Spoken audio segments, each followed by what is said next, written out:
देखिए यूपीएसआई वाले बच्चों के लिए बहुत बड़ी खुशखबरी है। एक तो भैया जो आपकी एग्जाम डेट है वो एक दिन पीछे हटगी। दूसरी बात है नॉर्मलाइजेशन किस प्रकार से होगा, भर्ती बोर्ड ने ऑफिशियल वेबसाइट पर दिया है। ठीक है, इक्वी परसेंटाइल होगा। मैं आपको दोनों नोटिस दिखा रहा हूं, इस वीडियो को हर ग्रुप में शेयर कर देना। तो जो लोग कह रहे थे कि 12 नवंबर वाली शिफ्ट को ज्यादा नंबर मिलेंगे या 13 नवंबर वाली, मतलब जिनके स्टार्टिंग में पेपर उनको ज्यादा नंबर मिलेंगे, ये सब क्लियर हो चुका है कि शुरू वालों को नंबर ज्यादा मिलते हैं नॉर्मलाइजेशन में। पिछली बार 30-30 नंबर मिले नॉर्मलाइजेशन में, इस बार भी 10 से 15 नंबर आराम से मिलेंगे नॉर्मलाइजेशन के। और जिनका सेकंड फेज में, थर्ड फेज में एग्जाम है उनको कुछ नहीं मिलेगा। तो ये सब क्लिस्टर क्लियर हो चुका है। तो दो नोटिस है, पहला नोटिस में दिखाता हूं आपको 9 नवंबर का। सीधी सी बात है, ये आपका देखो, ये Uttar Pradesh police platoon commander का है। ये देखो 9027 पद, ये आपका जो है 9534 टोटल ये है। ठीक है, ये आपका ही है 9534 पद हेतु। ठीक है जी, और ये 9 नवंबर का नोटिस है, अभी का है। ठीक है, ज्यादा मोटा मैं ज्यादा नहीं पढ़ूंगा, समय बर्बाद होता है। आपको पता है फेज 1 12 नवंबर से 17 नवंबर तक चलना था, ये चल चुका है। मतलब इसके सॉरी एडमिट कार्ड आ चुके हैं। दूसरा फेज चलना था 19 नवंबर से। ठीक है जी, जो हटाकर 20 नवंबर कर दिया गया है। परीक्षा तिथि में और बदलाव है नहीं, 2 दिसंबर को पेपर खत्म हो रहा है, पर 19 की जगह 20 नवंबर कर दिया। मतलब जिसका सेकंड फेज में एग्जाम था उसको एक दिन एक्स्ट्रा मिल गया है। और ये एक दिन एक्स्ट्रा जो है वो बहुत महत्वपूर्ण होगा। मैं सही बता रहा हूँ आपको, आगे मैं बता रहा हूँ। नॉर्मलाइजेशन का भी प्रक्रिया पूरी होगी है। अब देखो क्या है, यदि किसी तकनीकी समस्या के कारण ये मतलब वही है जो आपका पहले नोटिस दे रखा था कि अगर किसी तकनीकी समस्या के कारण आपका पेपर नहीं हो पाया, जिस तारीख को भी है मान के चलो आपका, तो 3 दिसंबर को आपका पेपर करा दिया जाएगा। ठीक है जी, इसके बाद में आता है ये नॉर्मलाइजेशन वाला नोटिस, दूसरा नोटिस नॉर्मलाइजेशन का। इसमें पूरा क्लियर कर दिया है कि नॉर्मलाइजेशन किस प्रकार मिलेगा, कैसे मिलेगा। तो इसको बताने से पहले सबसे पहले बता दूं, अगर आप यूपीएसआई का मॉक पेपर लेना चाहते हैं तो टेक्स्ट बुक का आपको सबसे बढ़िया मिल रहा है। लेटेस्ट पैटर्न पर जिस तरह से आपका एग्जाम होता है यूपीएसआई का, बिल्कुल ऐसे ही इन्होंने मॉक पेपर दिए हैं। ऑनलाइन मॉक पेपर है, ऑनलाइन ही आपका एग्जाम होगा। अगर आपको अभी प्रैक्टिस करनी है, क्योंकि आपको एग्जाम से पहले 3 से 4 मॉक पेपर तो आपको लगाने पड़ेंगे कि किस तरीके से आपको पेपर टैकल करना है, किस तरीके से वहां पर पेपर को देना है, किस सब्जेक्ट में आप कमजोर हो, किस में आपको एक्यूरेसी रखनी है, क्या रखनी है, A to Z आपको मॉक पेपर बताता है। ठीक है जी, तो जाके लिंक डिस्क्रिप्शन में दे दिया है, जाके बाय कर लो। ठीक है, 10% आपको डिस्काउंट मिल जाएगा SP10 पर। ठीक है जी, लिंक मैंने डिस्क्रिप्शन में दे दिया है, जाके बाय करो। और मैं बता रहा हूँ एग्जाम से पहले 2 से 3 मॉक पेपर टेक्स्ट बुक के जरूर लगा के जाना, क्योंकि अगर किसी ने मॉक पेपर नहीं दिया है अब तक एक भी, तो उसको तो बहुत नुकसान होने वाला है। ठीक है, बहुत प्रॉब्लम होने वाली है एग्जाम में। तो 1 से 2 मॉक पेपर ला के जाओ, टेक्स्ट बुक ला के जाओ। ये आपको बताएगा कि आपको, आपका पहले अगर आप दोगे तो पूरा एनालाइज देगा, उसके बाद आपको बताएगा कि आपको एग्जाम में किस तरीके से पेपर अटेम्प्ट करना है। तो जाकर बाय करो टेक्स्ट बुक का। तो देखो ये नॉर्मलाइजेशन के ऊपर दिया गया है। अब छोड़ो, तुम्हें एक बात बताता हूं कि उत्तर प्रदेश पुलिस विभाग में महिलाओं के उपनिरीक्षक नागरिक पुलिस प्लाटून कमांडर के द्वितीय अधिकारी के पदों पर इतना 12 नवंबर से 2 दिसंबर तक परीक्षा चलेगी। कुल 54 पालियों में 54 विभिन्न प्रश्न पत्रों के साथ पूर्ण कराने की प्रक्रिया जारी है। चूंकि इन परीक्षाओं में 1 से अधिक प्रश्न पत्र होने के कारण प्रश्न पत्रों में डिफिकल्टी लेवल की असमानता को नगण्य करने के लिए लिखित परीक्षा में प्राप्त अंकों को परिसामान्यपूर्ण पूर्व में भी किया गया है, मतलब इक्वी परसेंटाइल। ये देखो, सूचित किया जाता है कि उक्त ऑनलाइन परीक्षा में अभ्यर्थी के प्राप्त अंकों के परिसामान्यपूर्ण हेतु इक्वी परसेंटाइल मेथड अपनाया जाएगा। अब देखो क्या होता है इक्वी परसेंटाइल मेथड। देखो जी, आपको पता है जब पिछली बार 2017 का एग्जाम हुआ, 2017 का यूपीएसआई में, तो स्टार्टिंग वालों को बहुत फायदा हुआ, जहां तक मैंने देखा है और जहां तक लोगों ने बताया भी है। किसी को 30-30 नंबर मिले, किसी का पहली शिफ्ट वाले का 98 क्वेश्चन थे, उसके 108 कर दिए गए। ठीक है जी, जिसका एंड में हुआ एग्जाम उसके 102 क्वेश्चन थे मान लो, तो उसके 96 क्वेश्चन कर दिए गए। मतलब रो मार्क्स भी कम हुए हैं। नॉर्मलाइजेशन तो मिलने से क्या है एंड वालों को, जो मैंने देखा है। अब मैं गलत भी हो सकता हूं इसमें, पर जो लोगों ने बताया और जो आजकल अफवाह फैल भी रही है और कुछ ये सही भी है।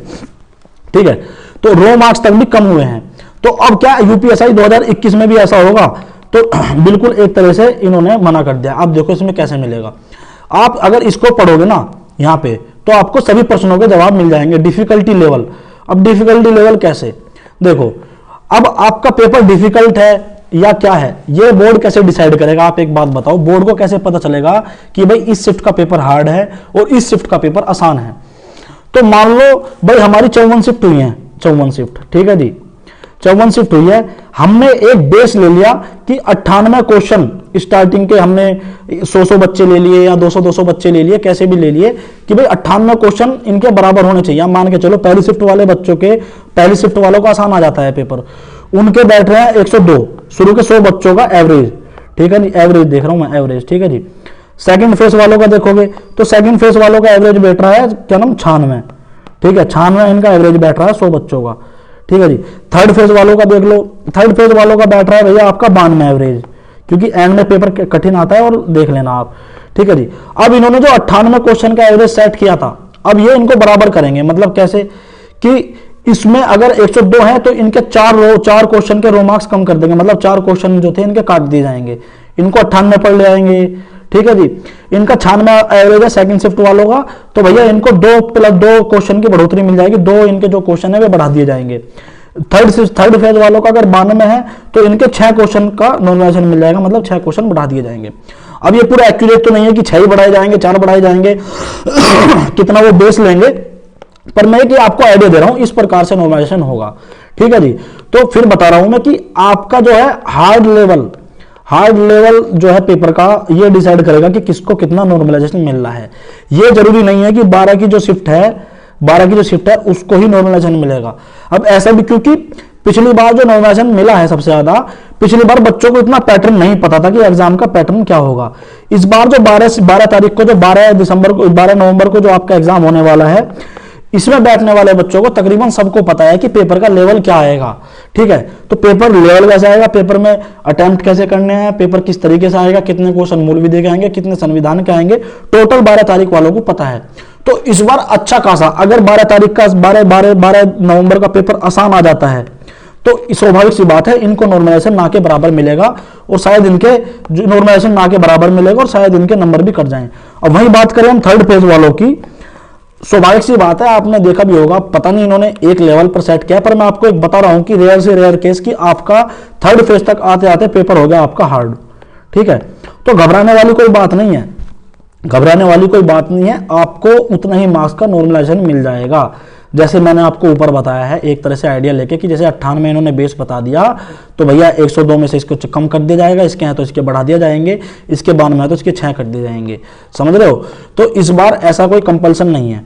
पिछली बार 30-30 नंबर, 40-40 नंबर शुरू वालों को इसलिए मिले थे क्योंकि भैया किसी को पिछली बार पेपर का पैटर्न अच्छे से नहीं पता था कि मूल विधि के और संविधान कितने भी क्वेश्चन आएंगे, मैथ किस टाइप का आएगा, ठीक है, मीन मॉड मोड प्रोबेबिलिटी इस टाइप के क्वेश्चन आएंगे नहीं आएंगे, ठीक है, मशीन इनपुट आउटपुट पजल हो गया, ऐसे क्वेश्चन आएंगे नहीं आएंगे, किसी को नहीं पता था। तो जो स्टार्टिंग के जो शिफ्ट 2 से 3 शिफ्ट थी, इनको नॉर्मलाइजेशन इसलिए मिला था क्योंकि एंड वालों को शिफ्ट का देख देख के ये तो चल गया था पता कि भाई इन टॉपिक से सवाल आ रहे हैं, तो उन्होंने उन टॉपिक को तैयार कर लिया और उनके नंबर ऑफ क्वेश्चन ज्यादा हो गए, इसलिए इनको बराबर करने के लिए शुरुआत में नॉर्मलाइजेशन अच्छा खासा दिया गया था। पर इस बार ये केस नहीं है, क्योंकि इस बार सबको भैया क्वेश्चन का लेवल पता है कि इस तरह का लेवल आपका आएगा, क्वेश्चन का सबको पता है कि इस तरीके का पेपर आएगा। तो ये जरूरी नहीं है कि 12 वालों को नॉर्मलाइजेशन मिलेगा ही मिलेगा, ठीक है, ऐसा भी हो सकता है कि नॉर्मलाइजेशन ना भी मिले। सीधी सी बात है, अगर आपका पेपर हार्ड है, हार्ड का मतलब यह है कि एवरेज बच्चा अगर कम स्कोर कर रहा है आपकी शिफ्ट में तो वो पेपर हार्ड है, जिसमें एवरेज बच्चा ज्यादा कर रहा है, क्वेश्चन अटेम्प्ट कर रहा है, जिसके ज्यादा क्वेश्चन सही है वो नॉर्मल है। क्योंकि भर्ती बोर्ड कैसे डिसाइड करेगा, आप कैसे डिसाइड करोगे कि भैया ये पेपर आसान है, ये पेपर कठिन है? वो तो नंबर ऑफ क्वेश्चन अटेम्प्ट देखेंगे ना कि भाई इसमें इतने शिफ्ट के क्वेश्चन से अटेम्प्ट हो रहे हैं या इसमें इतना हो रहा है। तो मतलब कहने का यही है मोटा मोटा कि भाई आप सभी के लिए बहुत खुशखबरी है, इक्वी परसेंटाइल मेथड है, ठीक है जी। और देखो जो एक्यूरेसी की बात है, एक्यूरेसी की बात मैं फिर बता रहा हूं, बहुत से लोग अब इक्वी परसेंटाइल के बाद में ज्ञान देने आएंगे। देखो मैं फिर बता रहा हूं, जिस क्वेश्चन का आपको आइडिया ना हो, कुछ पता ही ना हो, उस पर तुक्का मत लगाना। मेरा ये अपना पर्सनल ओपिनियन है, आगे आप पछताओगे जाके कोई क्या कह रहा है यूट्यूब पर, किसी को कुछ नहीं पता, क्योंकि इसमें कोई क्लियरिटी नहीं है कि क्या होगा कैसे होगा, ठीक है।